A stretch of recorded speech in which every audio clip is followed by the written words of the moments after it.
Thank you. Thank you.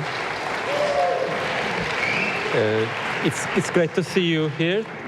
So yes, we are going to talk about incidents, and you might have heard Tim's wonderful talk yesterday about incidents. This is a different take. So yeah, we are going to talk about lessons not exactly learned from outages or incidents. And yeah, it's kind of inevitable that we'll have these, but sometimes we struggle to learn things. So we are going to talk about those things. I have a few disclaimers to make. First of all, the word incident and outage, they are kind of different, but we'll use them interchangeably. So I think you'll understand. And second disclaimer is some of the things might be a little bit uncomfortable to digest, but bear with me, as they are uncomfortable, but they'll be useful, hopefully in the future. So before I start, I'd like to see a show of hands. Who has been in an incident, in a tech incident? Okay, that's most of you, so you know what I'm talking about. That's perfect. The second thing I'd like to know is who has caused an incident? Perfect. So you're on the right track. I congratulate you. So there might be a few things to take away from this talk, and I hope what the questions I'll ask will enhance your understanding, and we might maybe avoid a few things in the future. We'll never probably avoid them all. So about me, I'm currently working for Kraken Technologies. We are great. I encourage you to apply if you are recruiting. So we have a booth, and we have lovely recruiters. Please go and talk to them if you're interested. So here's the story,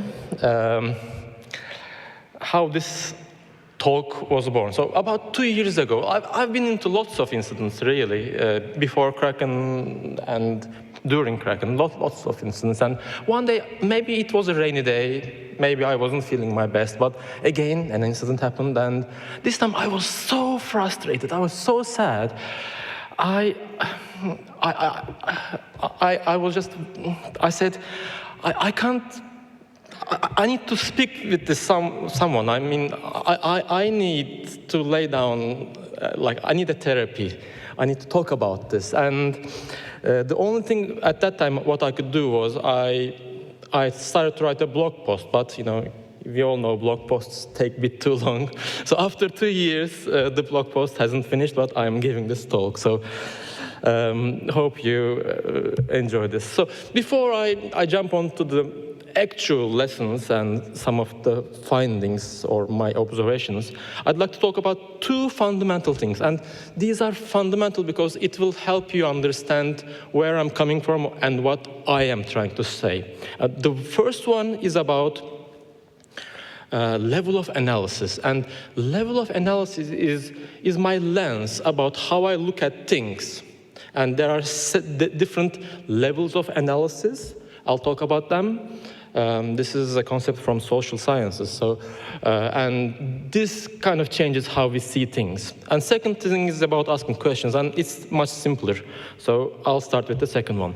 I'd like you to meet my mentor, Robin. He's my son Robin. He's 3 years old, and he doesn't have the cognitive biases most of us have yet. And this means he has this non-restrictive perspectives about anything. Anything is possible, and the approaches to everyday phenomenon is just limitless. So that's what I needed to understand this. And what I mean is, he has this endless interrogation of reality. And what does this mean? So I'll give you an example. So he observes something in his standards or in his life, and he's 3, okay? And then he starts this interrogation game, and interrogating me usually. And let's say he saws a car pass at red light, and he says like, Daddy, the driver didn't stop at red light. And he wants me to explain, because he says like, red light stop, green light go. And I say, perhaps the driver was in a hurry. And he says, why was the driver in a hurry? And then I say, perhaps he left the house a little bit late. And then he asks, why did he leave the house a little bit late? And I say, perhaps he didn't realize how time passed. And he says, why didn't he realize the time has passed? And you see the thing. This goes about maybe 30 minutes, 40 minutes. And eventually, we really get to the fundamentals of things. It's fundamentals of the questions. And one of the things I've learned through this interrogation is what questions you ask matter a lot. Because it is the question that determines the answer. If you don't ask the right question, you don't get the right answer. And in other words, what you ask changes the answer. And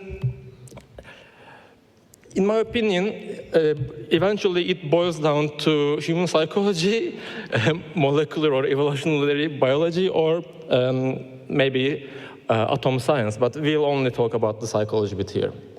This was the first fundamental. The second was level of analysis. How do we look at things? What's our perspective? And we have three levels of analysis. So the first one is the developer, the individual. I see things as an individual, and my learnings are my individual learnings. And the second level of analysis, one step above, is the team. We have the understanding in a team.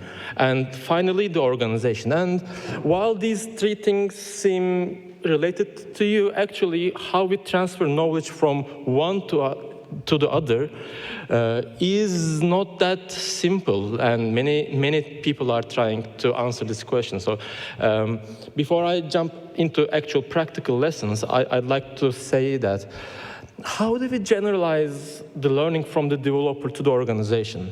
Because in literal sense, teams or organizations or buildings, they're abstract things. They don't learn. We learn. But we might not always be there when the next incident happens. So we must have this team or organizational level understanding so that we could kind of transform our understanding or psychology or utilize things we see every day into a strategy or a plan. Actually, we have a plan when the outage happens. And that's what I'm trying to say. So the real root cause is maybe being human, and yes, no need to say more about this, really. And this is the end of my presentation. Thank you very much. No, I'm just joking. I'm just getting started. So please, so we have an agenda here. I have defined these into three categories, and the numbers represent the number of actual findings. These will be much briefer. You might group them differently if you want, but I'll start with the psychology thing. So I'd like to ask you a question, and this is an analogy I'd like to make. So suppose you're a diver, and you dive, and maybe you are seeing this underwater caves. What do you optimize for? What do you hope for? And maybe I hope that I can get out when I'm entering a maze or a cave underwater. So maybe this is not the simplest thing, but I'd like to see deployments that way. And maybe if you think about how you can roll back or revert or mitigate the situation, maybe the solutions will reveal themselves to you. And yeah, this is the first analogy I'd like to start with. They will get more and more practical as I go towards the other categories, but bear with me here. Oh, sorry, this is a glitch.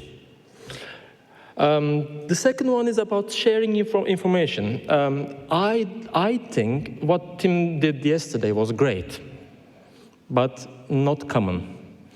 And I'd like to ask, why don't we share about this, the details of incidents, so others could learn? We do write reports, and we do maybe share the reports on Slack or something, but do we really talk about the details, and do we talk them openly? And I don't know. I have a whole section about this, about reports and things, so I'll skip those things.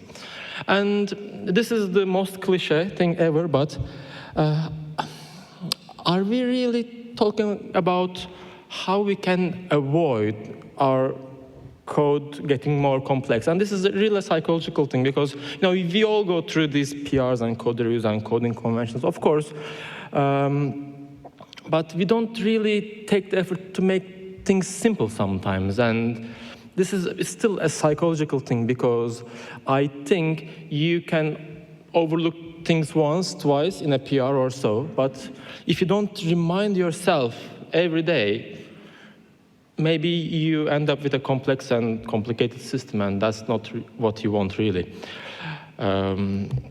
So the next thing is the incident definition. Well, not everything is an incident. A page might be slow. It might not be an incident, or it may be an incident, but we should really have clear boundaries around what is incident or not. And the reason this is important is if we don't have these clear definitions, maybe it results in unnecessary discussions, conflict, or just we lose time and not escalate things. So, as I said, it will get practical. So this is one of the practical things. This is about psychology of acting. So when the incident is over, we say, okay, over, back to normal. But is it back to normal, really? Maybe we need to act fast and prioritize things, because we have to do something to maybe avoid those shortfalls in the first place. And I think this is the last point about the psychology thing. So there's a blame culture, and I think this is embedded in our DNA. And it's who we are, because as a person, this is like an evolutionary thing. But and we tend to hide incidents, or we are uncomfortable about them, and I think that's totally fine. But when the culture, when you talk about a blame culture, cultures is a concept related with organizations or teams. And this should not be part of the culture. It doesn't help, it has never helped. And we should probably embrace the fact that we make mistakes and we kind of learn from it, and hoping we won't repeat them again. So yeah,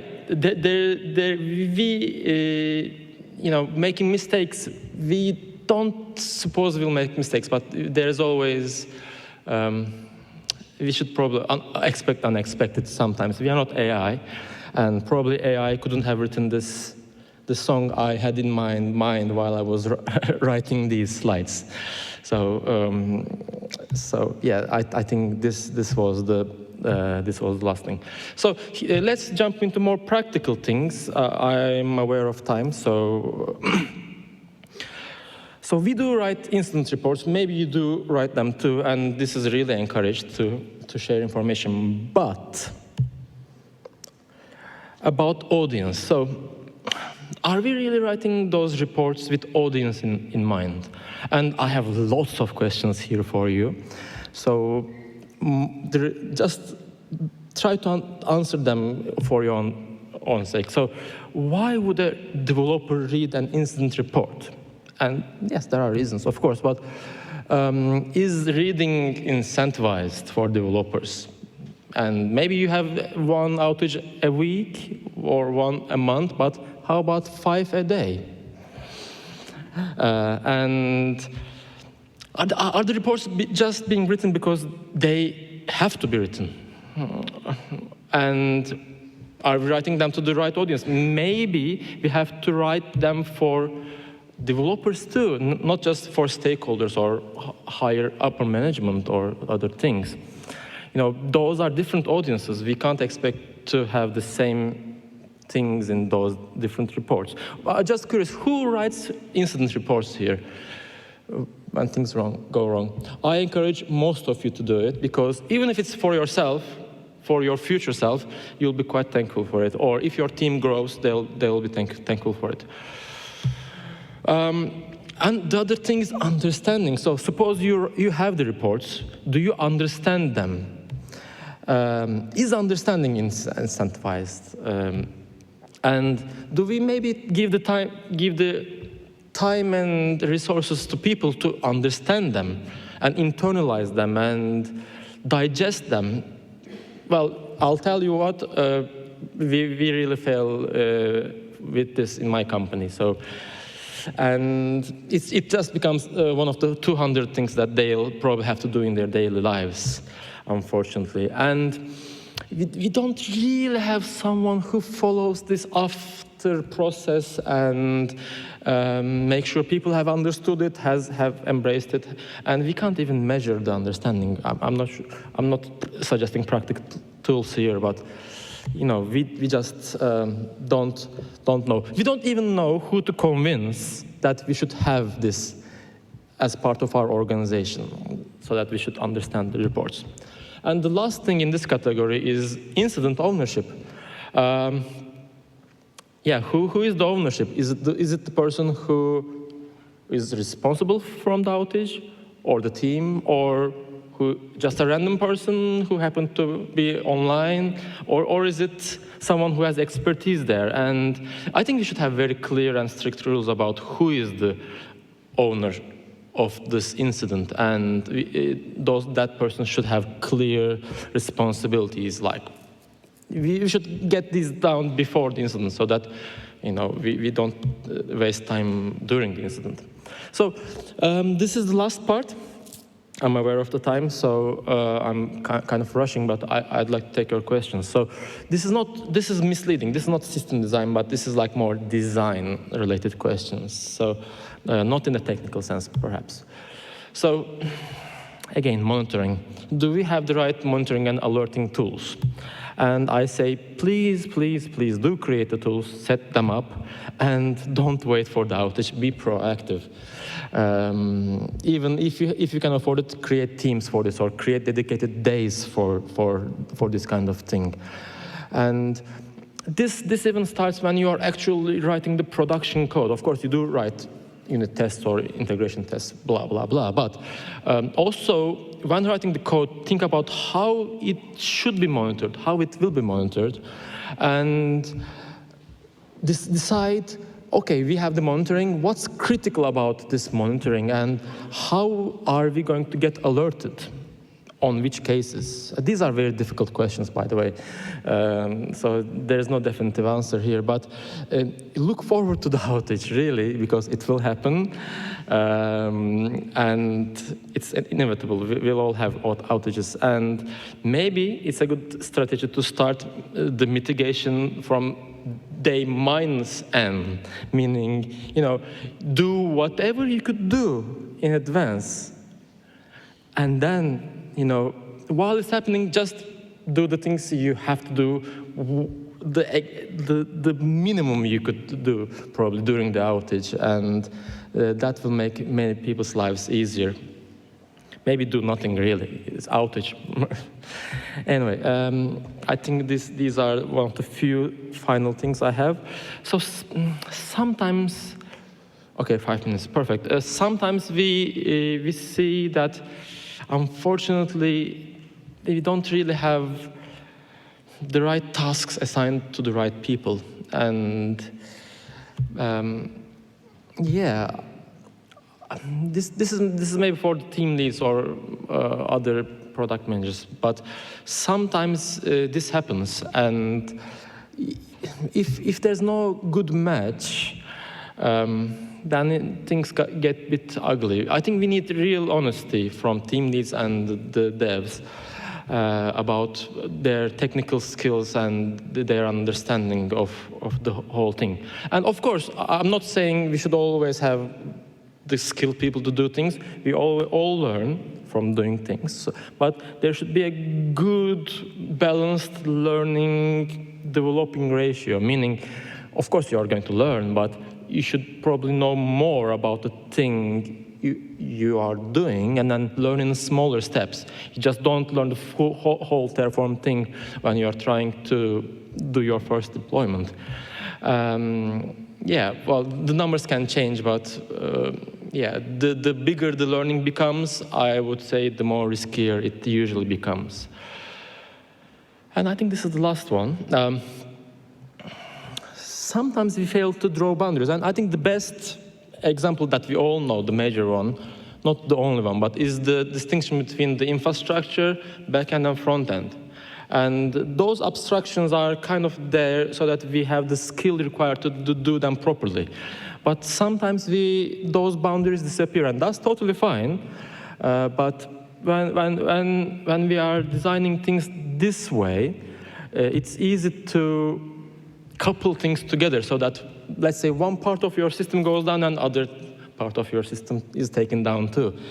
And yeah, it's just kind of frustrating because you don't know anything about that area, but that outage has stopped your work or has caused outage in your system, which is not ideal, really.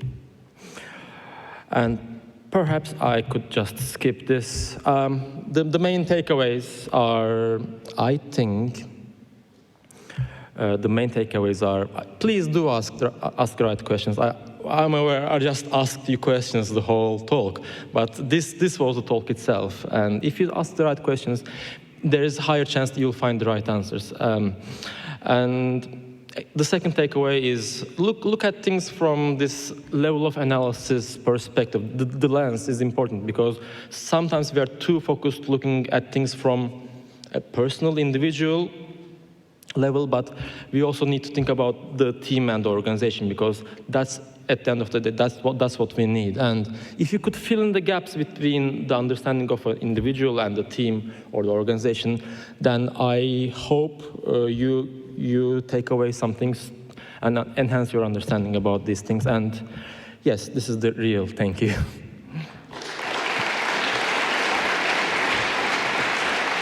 That was so much content. Sorry to hammer your brains at this hour, but yeah, I think we can take questions. We have all 5 minutes. Okay. If you can, come here or. Yeah. Who goes first? Hello. Hello. That's a great talk, Ahter. Thank you. I really like that. Thank you. Thought inspiring. How do you prevent, or how do you propose preventing blame culture if somebody's responsible for outages? Yeah, the blame culture, I think, comes from the leadership. If the leader is open to learning and open to embracing the mistakes, I think this is very important. You can't have mid-level managers do this. And I know leadership very well because it was my expertise decades ago. The leadership decides on the blame culture based on how they see the organization. For example, let's take Octopus Energy. Does the CEO of Octopus Energy think Octopus Energy is an energy supplier or a tech company? So what's the main thing here? And if I was told directly by him when I was joining that he thinks it's a tech company. And when it's a tech company, then such things like tech mistakes are quite okay because that's how you learn, and he's aware of this. But if he thought this was a business for energy suppliers, mainly, of course it's an energy supplier, we all know that, but if he placed the technology to the side as a support thing, not integral part of the company, but as a other thing, then I don't know, maybe there would be blame culture or other things. But in its current form, we really embrace failure. And he literally comes and thanks us when we have an outage, because we now have an understanding and we won't make the same mistakes again, hopefully. Oh, sorry. This is a very quick question. I'm one of these weird people that really enjoys reading outage reports because you learn so much from them. If you know of any good resources, newsletters or websites or whatever, where these things are collected that you know of, could you please put those in the chat for this session afterwards? Thank you. I do know few companies publish them. We do sometimes publish them. Sometimes we can't, but yeah, I'll let you know. Thanks. Often when you're setting up your monitoring and your alerts, you're going to have an alert that has a lot of false positives, and then people get alert fatigue, they stop looking at these alerts, and then a real issue goes undetected, and the cycle kind of continues. Do you have any thoughts or ideas of how to break that cycle? Yes, happens to us every day, and there is no easy question. But personally, I'd like to see things in two ways. For example, if it's something risky, I'd rather have the false positives and look at them, and then tick off, okay, this is a false positive, we can go back to work. So, but if it's something less important, I'd rather have some real failures and not be aware of them, and then just get alerted 100% when things are going quite bad. But it's not the end of the world, really. So that's how I kind of see it. And there are some systems that kind of learn based on things, like they have these detection algorithms and they kind of change the thresholds of alerts and other things. It might be a good idea to have a look at them and see how those alerts or thresholds or monitoring systems change with the different traffic or different requirements. Perfect. Yes, any questions? That's, I think, the end of our Q&A session, unless we have any other questions. Let's give Ahter another set of applause.